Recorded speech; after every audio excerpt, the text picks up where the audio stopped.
Good morning guys, in front of me is OPPO A1 and let me show you how to change keyboard language on this device. At first, open new message or any other area where you can input some text.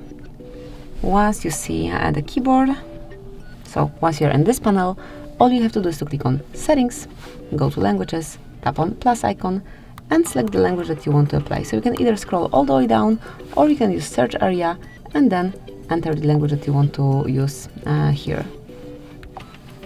If you want to apply it, click on Done, and now you can remove unnecessary language by tapping on Edit. Then select an unnecessary language, tap on Bin, and from now on you will have this one language only applied on your keyboard. So that's it. This is how you can smoothly, quickly and easily manage keyboard languages. Thank you for watching.